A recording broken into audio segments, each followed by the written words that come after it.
Great. All right. So I'm live here for our fourth session of today to talk more about stories with David Heathfield. Hi, David. How are you?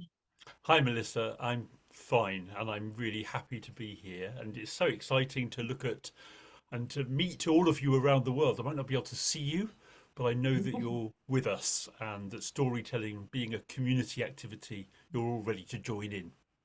Yeah, I hope you are because I know what David's got in store and it's going to be inspirational and we need your help. We need you in your house, in your flat, in your school to do and answer any questions and interact as much as possible. So I'm sure lots of you know David Heathfield. He's done webinars with us before, and you can find his articles and past work on the Teaching English website. Um, but I'll tell you a bit more about him. He's a storyteller, and of course he's a teacher of English like you, and he's a teacher trainer. He lives in Exeter in the UK, but he goes all around the world online, working with people from many cultures and many different places. He wrote a book called Storytelling with Our Students, Techniques for Telling Tales from Around the World. Here he has it here. It's from Delta Publishing, really, really highly recommended. So he loves doing spontaneous speaking activities and drama, and he's written a host of articles and chapters about that as well. Above all, he loves celebrating cultural diversity. So let's welcome David. And David, I'll be here if you need me, but now I'm going to turn my camera off and I'll come back for the Q&A for the question and answer later. Enjoy the webinar. Thank you. And Melissa, you talked about people being in their houses, in their flats, in their schools, but a question for you, everybody, is what are the best houses to live in? And so today's session is all about how we can take short folk tales and fables and relate them to our own life experience. So I'm going to begin by telling you a story, and it's about a father and a child. And I learned this story from a girl in Gaza, in Palestine.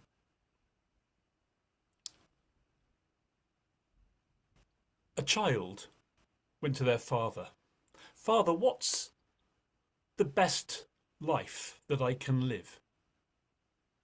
You want to know this, said the father. Well, there are three things that you must do. Always eat the best food. Always sleep in the best bed. And most important, always live in the best houses. Can you remember that? How can I do that? We're poor. We have so little. How can I eat the best food? That's right. How can I sleep in the best bed? How can I live in the best houses? My child, you can. If you only eat when you are hungry, the food you eat will be the best food. If you work hard all day, then go to bed tired, the bed you sleep in will be the best bed. Most important, if you treat every person you meet with respect and you listen to their stories, you will be welcome in their hearts. And when you live in the hearts of other people, you are living in the best houses.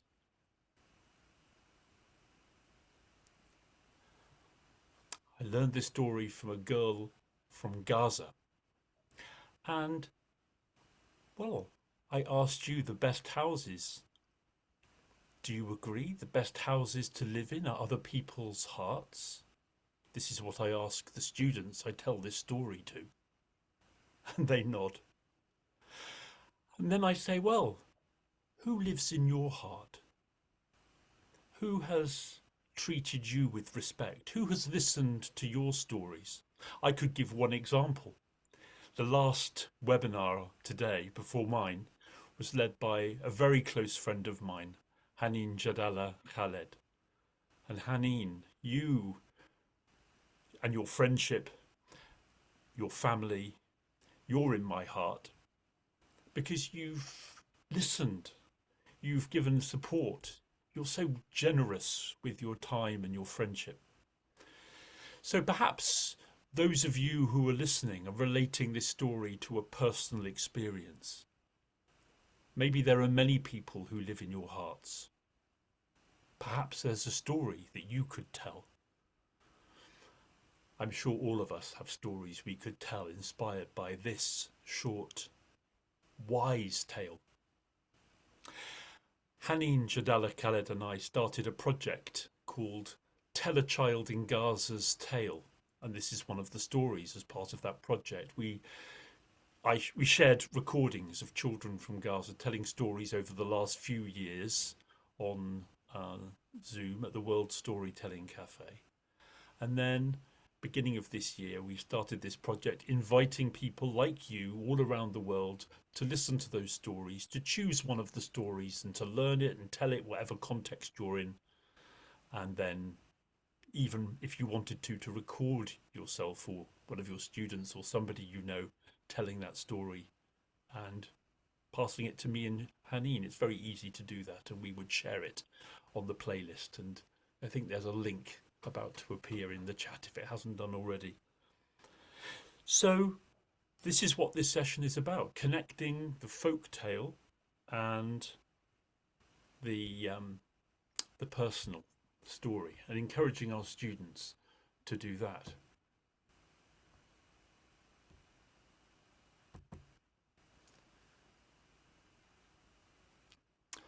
Personal and creative storytelling, from folk tales to our own stories. Later in the session, there's going to be a slightly longer story with a personal storytelling activity, a kind of lesson plan.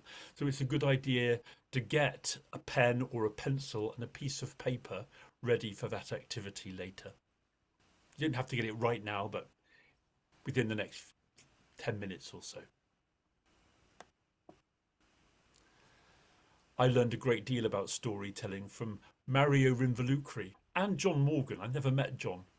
Once Upon a Time was a seminal book, Using Stories in the Language Classroom, Cambridge University Press, 1983. And they said, and it's true, isn't it? There are stories hidden inside everyone. Elementary students will bring them out in dramatic, excited half sentences. Advanced speakers will reach out for ever more vivid or exact expression. For all, adequate communication is an attainable miracle if the teacher is prepared to allow it. So that's where we come in as English teachers. Can we enable our students to become storytellers? So what's this webinar all about? So by storytelling, I'm just going to come back to this slide in a moment and tell you what it's all about rather than read it aloud. I'm talking about storytelling as being an act that happens between people, often face to face in the same space like a classroom. It can happen perfectly well in a virtual classroom. Even here where I can't see you, I can still tell you a story. But typically in the classroom, we might move the tables aside, come close, maybe sit on the carpet if we're young, maybe go outside. So storytelling is sharing stories orally. That's what we're talking about in this webinar anyway. This is the definition for this webinar. Either spontaneously or after rehearsal. That story I told just now, of course, I've told it before. Of course, it's rehearsed. But that's not the only kind of storytelling we're doing today. There's no reference to a script. I never wrote that story down. I learned it by listening. So it's not about reciting a script. It's talking from the heart. And we, as English teachers, we're in a great place to do that. Whether we're speaking English as a second language ourselves, we are perfect models for our students to learn from.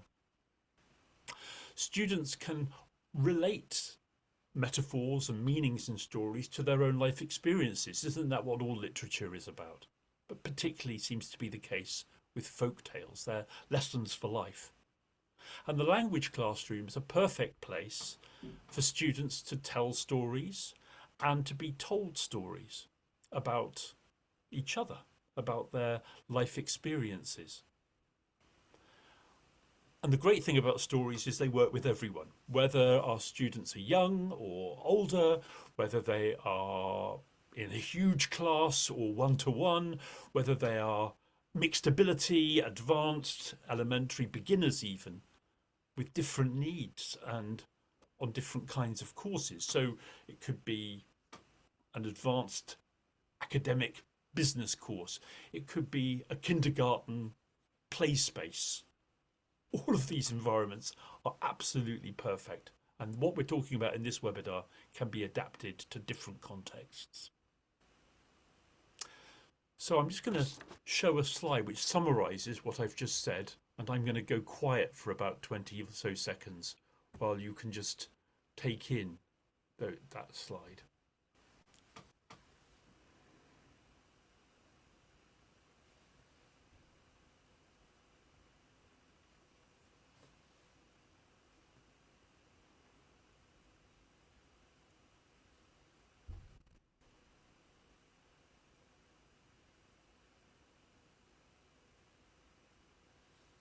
Okay, I hope that's enough time.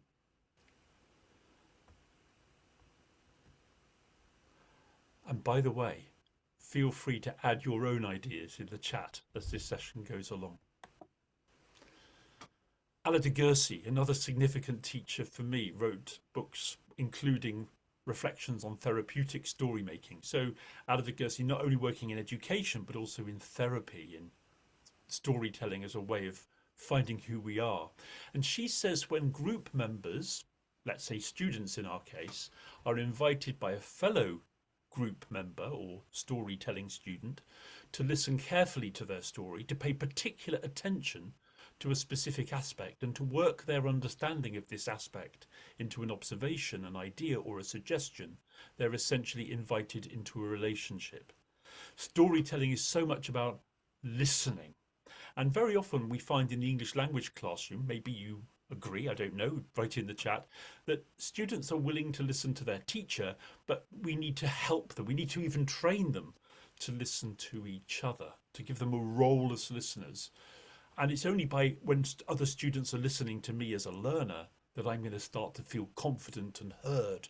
And that's going to make a huge difference. So a lot of the work here is around enabling our students not only to tell stories, but to focus them on listening and learning stories from each other.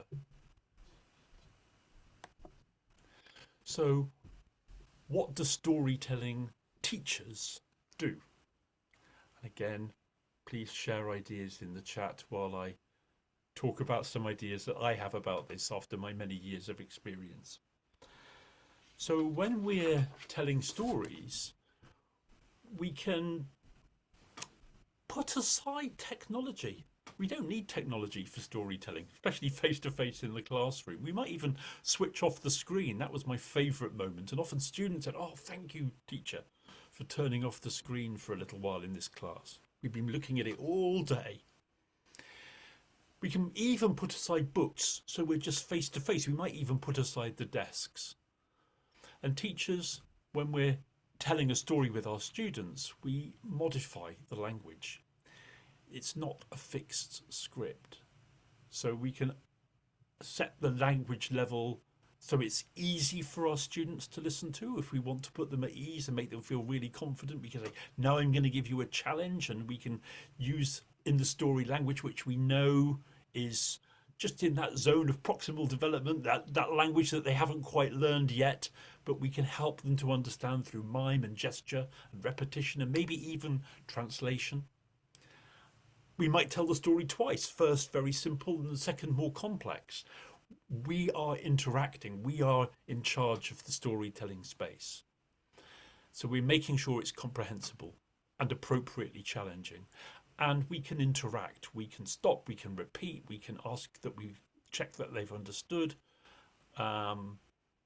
We can ask them to guess what happens next. Students are listening to their teacher, but also telling stories. So what can we do with our student storytelling? We can translate words from their language, or if we don't know their language, we can encourage them to ask other students to translate. We can reformulate their ideas. So if they say an idea in story that's in incomprehensible English and it needs scaffolding, it needs support, we can give them that language at an appropriate level that's appropriate to the story. So we're working a lot with emergent language, language that's used at the point of need where a lot of learning takes place. So there's many other things that storytelling teachers do. So feel free to add more ideas. But let's just look at some of what I've written in my PowerPoint slide. What do storytelling teachers do? So I'm just going to be quiet for a minute while you take in this summary of what I've just said. Oops, let's go back.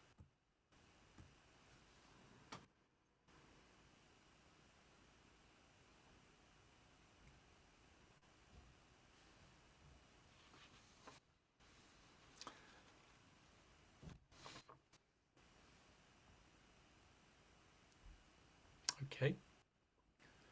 So we've talked about teachers. What about our students?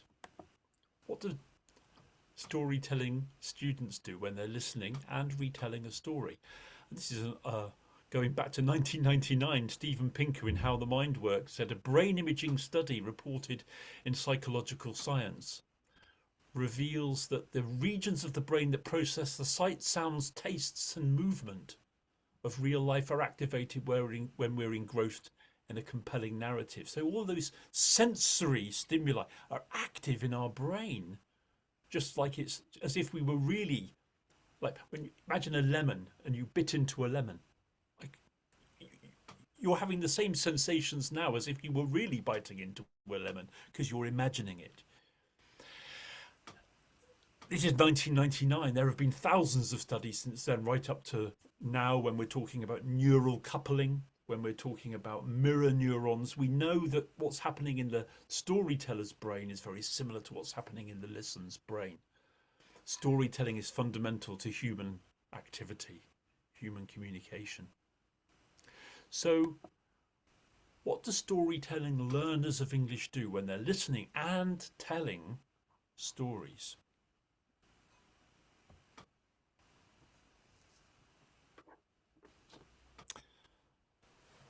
Well, if you're telling them a story, they're listening to you live. And when they're listening to their peer students, this is very satisfying because they're engaged in a very naturally human way.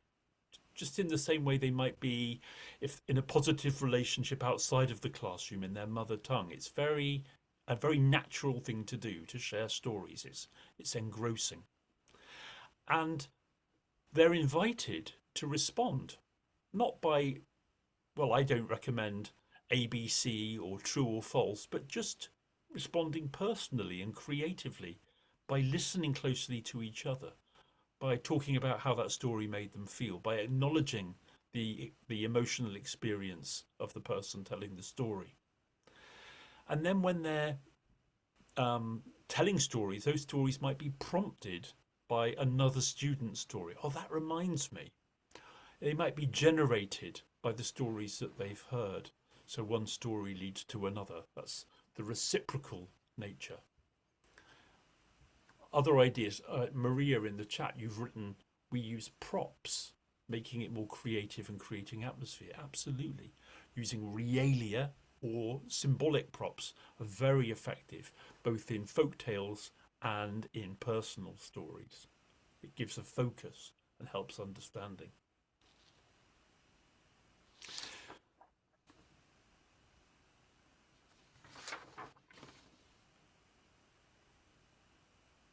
Okay. let's have a look at what I've just said, summarised in the PowerPoint slide.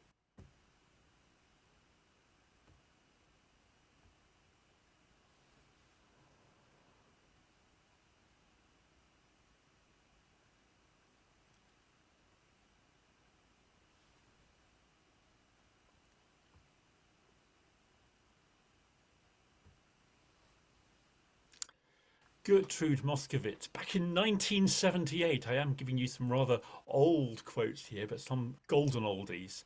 She wrote an incredibly important book called Caring and Sharing in the Foreign Language Class, and she was writing from a point of view of humanism, humanising the language classroom. Students develop a sense of personal worth. I'm important and so are you. Communication opens up, allowing the students to see the human side of one another as well as the teacher. And she goes on to talk about cooperation. A cooperative spirit develops as communication that's not superficial is exchanged, which satisfies the demands students make for relevance and more personalised contact in their learning. Not superficial. We're going in a little bit deeper. Tell me your story. Of course, we need to set boundaries that students feel safe with what they're disclosing to each other. But once students do feel safe and they've checked and they are comfortable to share the story, even if it's something emotional and personal, that has an effect. The meaning is important to them and it becomes important to each other, and the community of learning gets stronger. So right now, I'm going to tell you another story. And in this case, I'm going to suggest that you behave as if you're in a class with me, that you are one of the learners in the class. So we're going to go through, it normally would be face to face, or if it's online, I'll be able to see you, but it doesn't matter. You can do it in your own space. You can even speak, you can have a piece of paper and a pencil if you've got one ready, and you can experience the story. So we're going to move from a folk tale to a personal story. You're going to listen to me tell a personal story in response to the folk tale, and then I'm going to ask you to come up with a personal story and give us at least a summary of that story in a title. So first of all, I'm going to tell you I learned the folk tale from a student, a teenager, a boy from Palestine. And on a piece of paper, could I ask you to draw 3 things? So in one part of the paper, please could you draw a snake and her nest of eggs in the sand? Do it very quickly, just a few seconds. No one else is going to see it.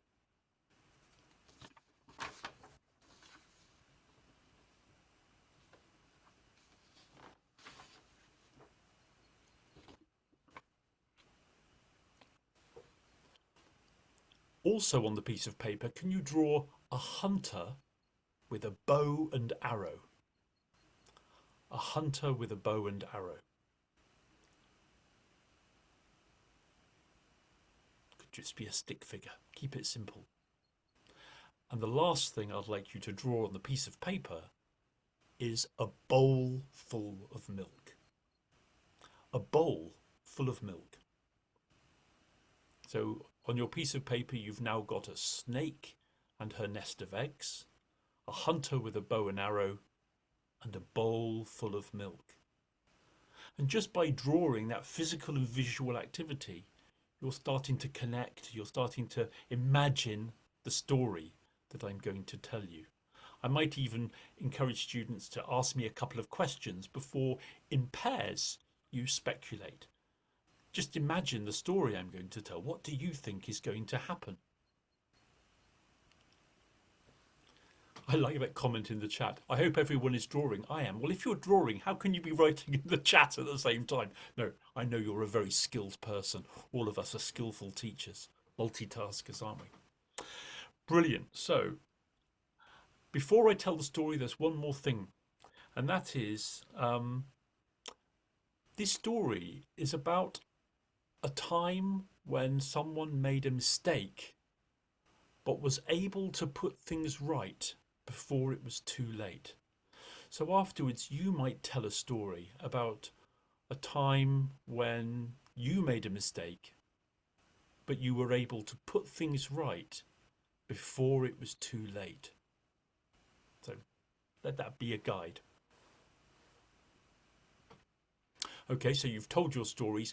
Now I'm going to tell you the story I learned from the Palestinian teenage boy, and then you can compare the story you imagined with the story I tell you. Are you ready? I say story, story. You say tell us a story. And when I hear you all around the world, I'll know it's time to begin. I'll know you're with me. Story, story.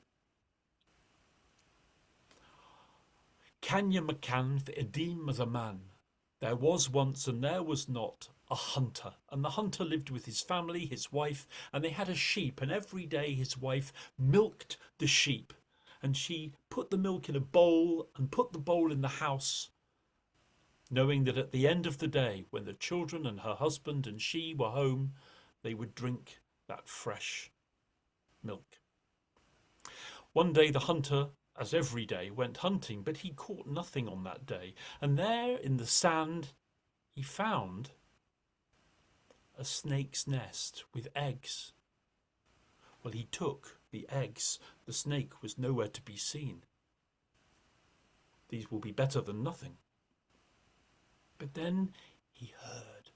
He had keen hearing, and he saw the snake, the mother snake, coming closer, and the hunter hid behind rocks. The snake came to her nest. She looked for her eggs, but her eggs were not there. The snake turned and started moving across the sand towards the hunter's house. She knew where the hunter lived. She knew he was the only one who would take her eggs. The hunter followed behind the snake quietly so she would not hear. She made her way across the desert to the hunter's house, and he saw her enter through the door. He watched from outside. Fortunately, his wife and children were not home. She slid up to the bowl of fresh milk and put her mouth over the edge of the bowl. She released her poison into the milk. And the hunter thought, oh, seeing that I have taken her eggs, she wants to kill my whole family. What do you think the hunter did? The hunter ran. He ran back across the desert. He ran quicker than the snake, and he arrived at the snake's nest first. He took out the snake's eggs and put them back in the nest, and then he hid behind the rocks, and soon the snake arrived. She found her own eggs. But as soon as she did this, she turned again and slid across the sand of the desert towards the hunter's house. The hunter followed her, careful not to be heard or seen. He watched as she went through the door. He saw her push and move against the bowl full of milk until she tipped the bowl of milk and the milk spilt onto the floor of the house. And the hunter said to himself, why did I take what was not mine? When I did this, she wanted revenge. She wanted to kill my family. Rather, we should live side by side in harmony and respect one another.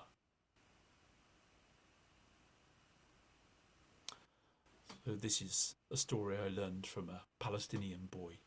Thank you for this story. Now,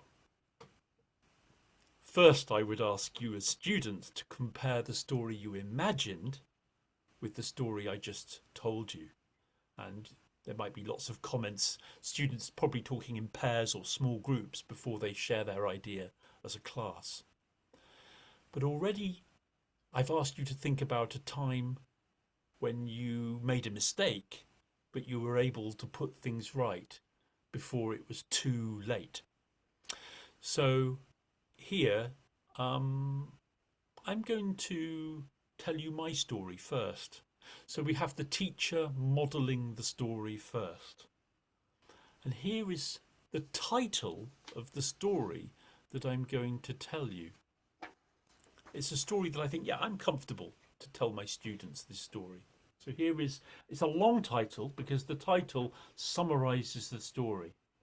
And the title is, as you can see, we adapted our building plans at the very last minute so that our elderly neighbour could keep his precious view. We adapted our building plans at the very last minute so that our elderly neighbour could keep his precious view. And already I think you can imagine the story. But before I tell the story with my students, maybe we'll have a few minutes to look at the language of that title, to speculate about the story. There might be some language in there which might be new for my students, but key to the story. Adapted plans. The very last minute. Precious view. Why is it precious?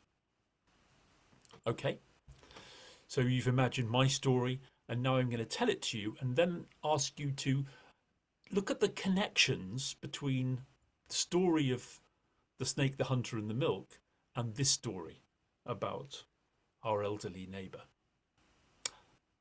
Story, story? Tell us a story, that's right. So, just a few years ago, my wife Tammy and I decided we would have an extension built to our house here in Exeter. Our kitchen was very small and old, and we wanted a bigger, new kitchen. So, we got an architect to draw up a plan. And after that, we employed a builder, Jeremy, to build the extension. And I remember the day that Jeremy came and he was measuring up and working out exactly what he needed to do to prepare the land. Now we have a neighbour, we've lived next door to each other for nearly 30 years, and his name is Stephen. And when the builder was there, I noticed that Stephen was watching over the fence, and there was something about the way he looked, like a bit concerned. So after Jeremy left, I said hello to Stephen. I asked him how he was, but there was something I could tell in his voice by listening that he was anxious about something. So I said, is there any kind of problem? And it was only then that Tammy and I realised that there was a problem, that Stephen was really concerned that our extension was going to obstruct his view. He was going to stop him from seeing his view. Now, Stephen is retired and he loves to sit in the small porch. He's got a small extension at the back of his house. And he sits there in the afternoon and he looks at the view. Now, we live in Exeter, but not far out of Exeter, there are beautiful green hills. And he said, well, I'm worried because your extension's going to block the view. I'm not going to be able to see out of Exeter anymore. And I hadn't even realised this until that moment. At first I felt a little bit defensive. I want to keep our extension plan. But Tammy and I talked about it after our conversation, and we realised that we didn't want to do any damage to our relationship with Stephen. And also, well, he had lived in that house all his life. He was born in that house more than 70 years ago. Who were we to take away his view? So we communicated with the architect and the builder, and within a short time we'd made a small difference. It just meant that the extension would go about 50 centimetres, just a small difference. But that small difference would mean that Stephen would still be able to see the view. And when we told Stephen, well, there was a huge relief. And he was very thankful that we were able to make a change to our plans. We were able to act before it was too late. And I think our relationship with Stephen would have been fine anyway. But I think there's a deep trust and we look after each other as neighbours can. What similarities, what connections do you find between the story that I've just told you and the story from Palestine? Perhaps you could write in the chat.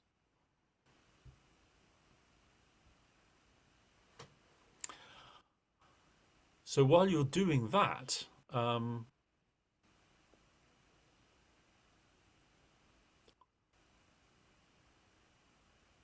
like you to also, message is the same, respect others. Thank you, Rania Jamaz, about caring, putting yourself in someone else's shoes. I think, Ahlam, that's all about empathy, isn't it? Absolutely. There is a reflection. Okay, it's like a mirror of the same story. Is that what you mean, Claudia? Thank you very much. Respect our neighbours. Neighbours are so important. Thank you, Augustina. It's about love, isn't it? And in a way, the snake story is about love as well. Be mindful of our actions. Thank you, Manuela. Thank you, Manuela. So now I'd like to ask you, what did you like about the way that I told that story? Are there any storytelling techniques that you noticed? Now you might think, why is he asking the teacher? But I'm actually asking you to notice, because those are things that if the students pay attention to, then they can pay attention to using those techniques in their own storytelling. While you're writing that, I'll just give some background. Not long ago, together with my wife, Tammy Heathfield, we ran a course called Sharing Our Stories. And afterwards, it was a course for teachers of English like you.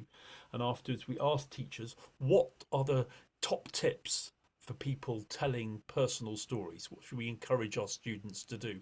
And we pooled our ideas. And here, oh yeah, tone, empathy, feeling, thank you very much. These are what we came up with. They're probably similar to the things you're writing now, or the sound of the instrument, thank you.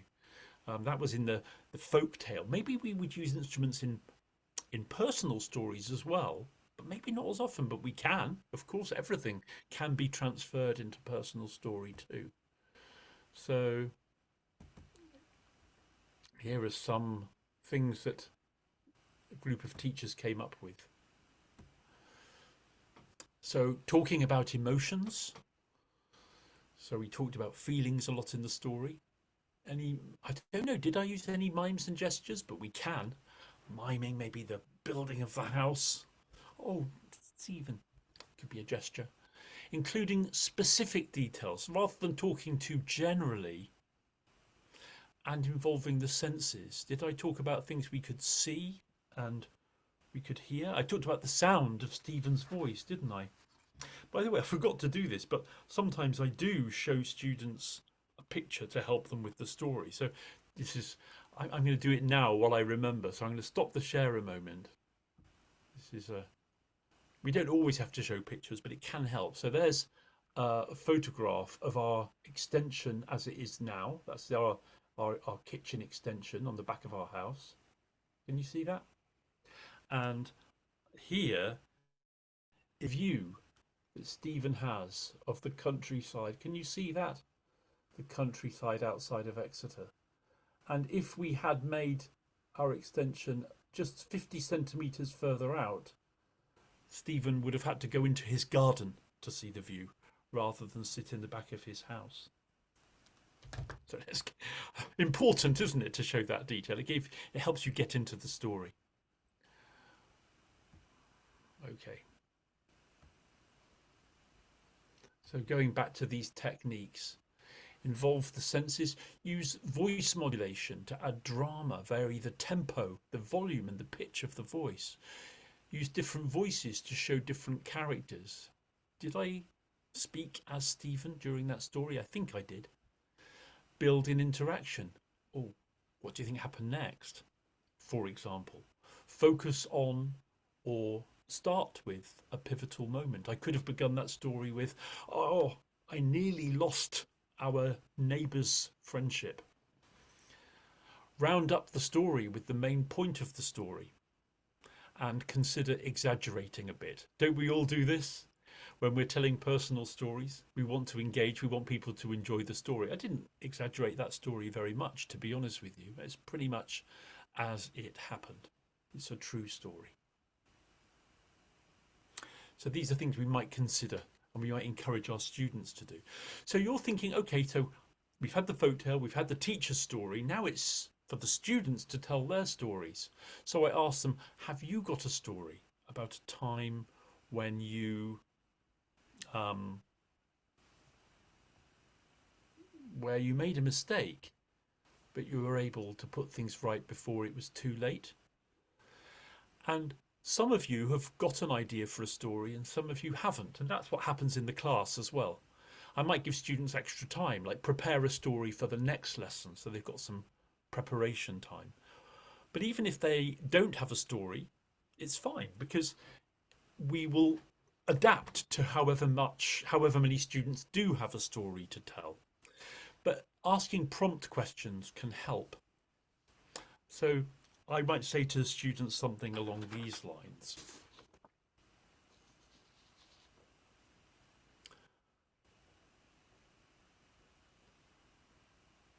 Close your eyes. Yes, please, close your eyes. And listen to the following prompt questions. It's okay if you don't have a story. Perhaps a story will come to you, and it's okay if it doesn't.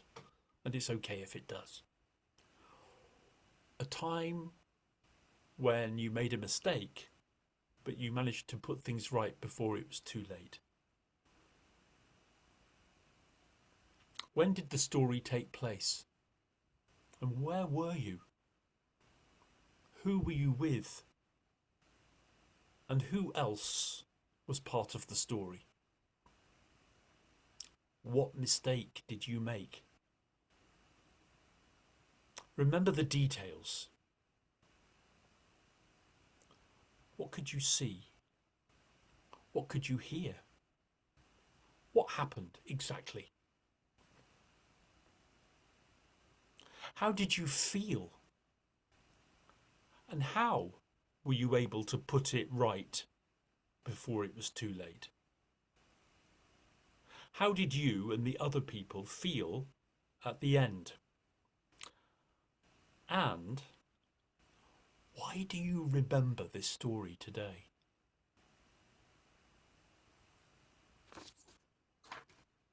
Now open your eyes. Perhaps a few more of you have got a story in mind now, but some of you still haven't. And if half of the students in the class have a story, great, I put them in pairs, one student with and one student without. If you've got a quarter of the students in the class, put them into groups of 4. 3 students will be listeners and 1 will be the storyteller. If only 2 students in the class, well, it still works. 1 half with that student, 1 half with that student, because all of the students who are listening will have a story by the end of it, and they can tell the story to someone who hasn't heard it.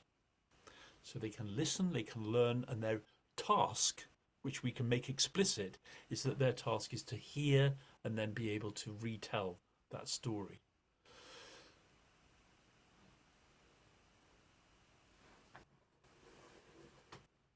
After students have told the story, they talk about the connections between that and the story, the original story, the snake and the milk, for example, or whatever other folktale. I mean, Aesop fable stories are great for prompting stories of this kind.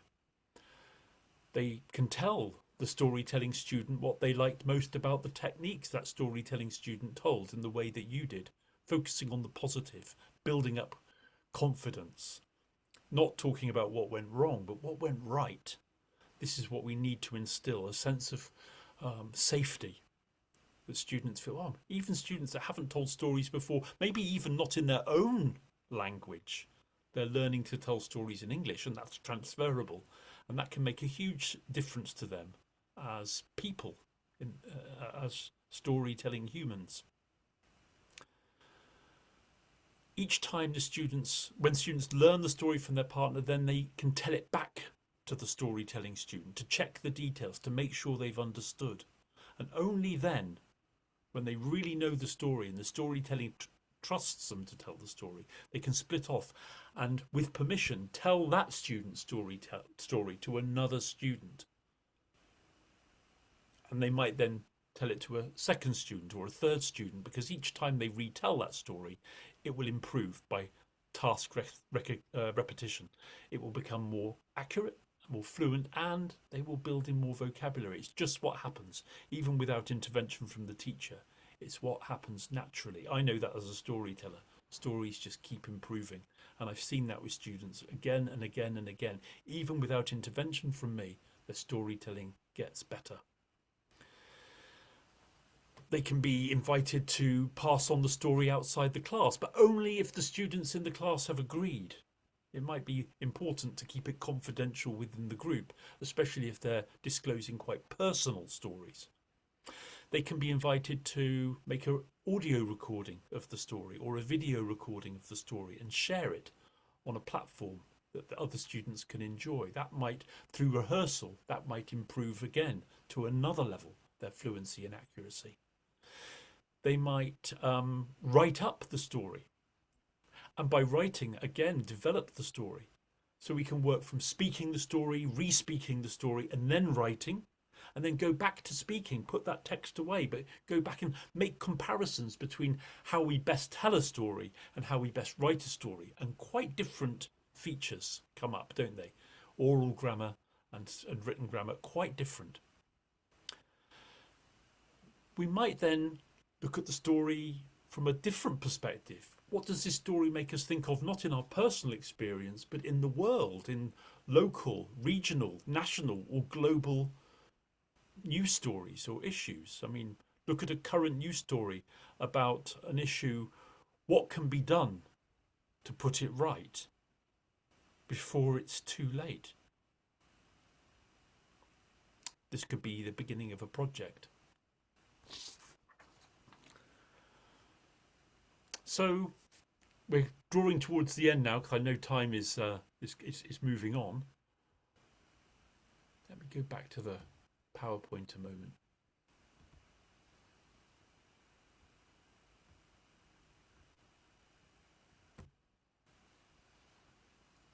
What are the results of regular storytelling activities? And please do add your ideas in the chat as well.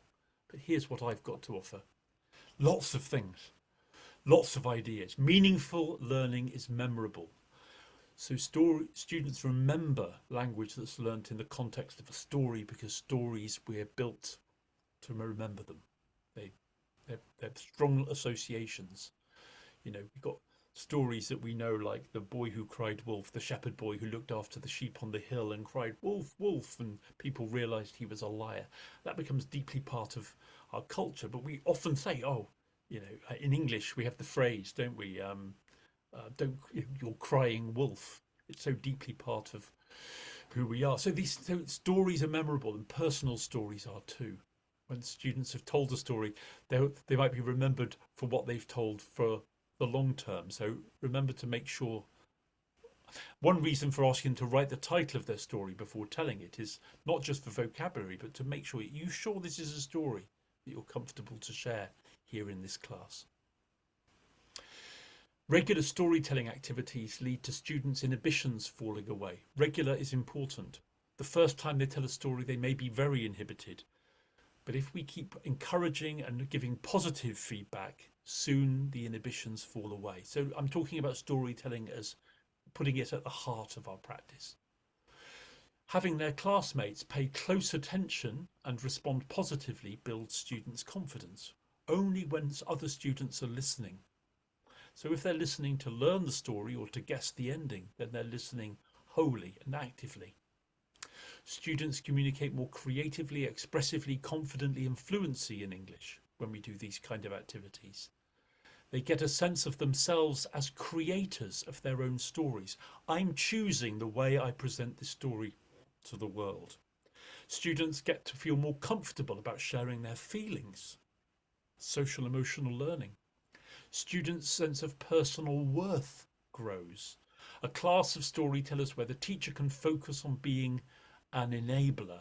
My role is to facilitate, to enable students to become storytellers, to supply them with language when they're needed, to make sure it's clear what the task is, but hand over the storytelling responsibility. Storytelling promotes and maintains positive classroom dynamics and an inclusive learning environment. All our stories are worth hearing. Student stories are the richest renewable resources that can be shared for a community of learners to thrive. Renewable. We've always got more stories to tell. What happened to you this morning? By bringing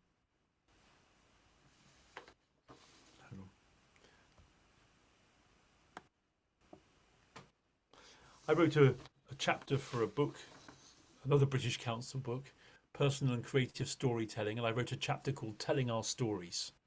Creativity in the Language Classroom was the title of the book back in 2015.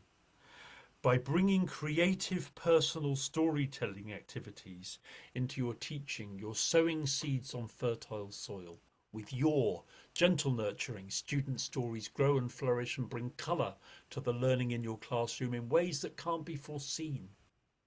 One student responds to a classmate's story by telling another, deepening their appreciation of each other's thoughts, feelings, experiences, and differences. The reciprocal nature of storytelling means that students begin to share their stories spontaneously with minimal teaching input. The content's rich and meaningful, so students become increasingly involved in each other's life stories, and their learning environments evolves into a self-sustaining community. Yeah, this is my experience. This is what can really happen when we make our classrooms storytelling classrooms, when we make our schools storytelling schools, when we help our students to become storytelling students. Thank you to all of you who tell stories with your students. Thank you for all the stories you've told, but also the stories you're going to tell, and for all the stories you're going to enable your storytelling students to tell. So here's my website. There's another website about coaching, my wife and I. There's my Facebook page. This is my public page, but you can also friend me if you're interested. And my YouTube channel, which is plentiful with many playlists of different kinds. Thank you all for being part of this session. I know I've missed a lot in the chat, and I'm run on a bit, so I hope that I'm able to still have a couple of minutes to respond to questions. Yeah, hi David. We definitely have time for questions. Don't worry about that. You can stop sharing the screen now, and then we'll share some links in the chat. Great. Well, thank you. I feel I'm sure I talk for many of the teachers here, relaxed but also invigorated. And I think that's a kind of power of listening to your voice for nearly an hour. I mean, I had such a good time. Thank you for the stories. Thank you very much. But one thing I want to emphasize is sometimes teachers say to me, "Oh, but David, you're a storyteller. That's your job. How are we going to do it?" But you know what? It's about the relationship, and it's because you know Mhm. your students, because you have a personal relationship with your students. They love it. It doesn't matter if you make mistakes, you stumble, you have to repeat yourself, you forget the word. That's human, and that's what students love when their teachers tell stories. Yeah, the questions coming in are things like, "Oh, but I'm shy. How can I start?" So you made us feel better with that. I think I would, I feel a bit shy, storytelling as well. I think I like the personal story because I feel comfortable telling a personal story. I like the one that you did about your house extension. I think my students would really perk up and listen when they realized, oh, it's about her life. And that's really, Absolutely. really powerful. Absolutely. I think most of us are more familiar with telling personal anecdotes and stories. Some of us might be the idea of telling a folk tale in the like, similar way to I did without reading aloud, maybe not familiar to all teachers, but it's something that again with practice we can do. And Yeah. I'm suggesting really short stories. I mean that snake story was not very was quite short. The first one Hmm. I told about that living in the hearts, that's a really short tale. It's easy to learn and to tell. Hmm. And then think about the stories you already know. I mentioned already Yeah. Aesop fables like the boy who cried wolf, the shepherd boy and the wolf, or Yeah. the lion and the mouse. We know these stories. And yet, when we start with a story, we think, well, what does that story make you think of in your own life? And it's Hmm. a very simple way in. And those metaphors make it really easy. Yeah, definitely. I mean, some people are asking, where can I find stories? And I think you've just said Aesop's fables are good. And things that you remember from your childhood, actually, I would feel comfortable telling those stories because they're in there and I remember them. Um, I've got another question, which is kind of interesting. And Huria Ruba says, is there any need to teach linguistic components in a story? Mhm. Or is telling the story enough? What's your Stories are thoughts? an infinite resource. We can do Yeah, so right? many things with stories, and of course, stories are often, a way into looking at language, looking at Hmm. collocation, looking at grammar. I mean, and why not? But I tend to personally focus a lot on the communication. I like to work on Yeah. the global communication, looking we might well mine a story for language items for what often giving free choice. What phrases from the story that we've looked at today would you like to take away? What would you like? Hmm. What did you already know that you liked, and what was a new phrase that you enjoyed? So giving That's a that nice freedom one. to choose, but it's about preference and what works. But if Yeah. we overdo the grammar analysis, we might Hmm. kill the story a little bit because these Yeah. stories they sit in our hearts. They're fragile and beautiful. They're like poems. Yeah, I can see that happening. Well, we've got more questions, but we don't have time today. But that's okay because you're coming back. We know that you're coming back on Friday, the 3rd of May, to talk alongside your friend and colleague Haneen, who presented earlier today. So 3 o'clock, live on Facebook on Teaching English. We'll have our stories in the classroom Q&A because we want to continue the conversation. And then 2 weeks later, we'll be with Fiona Hunter, who talked about storybooks. So this isn't the end of our talking about stories. Let's keep doing it. Let's keep being creative and let's keep asking questions because that's how we learn. I'll just take a moment to thank you again, David, and I want to thank Joe who set up this webinar, the event. I'll thank Marcus and Wiam who have been moderating on Facebook, and on also Kath for coming to help us moderate, and of course to all the fantastic presenters today and for all the interaction from all of the teachers. So thank you, and we hope to see you in our next event, which will be on the 17th of May. We're going to talk about kind of alternative resources, managing resources in our classroom. So thanks, David, and thanks everyone. Thank you very much for having me and for the whole day. It's been wonderful to be part of. Great. Thanks, everyone. Goodbye. Good night.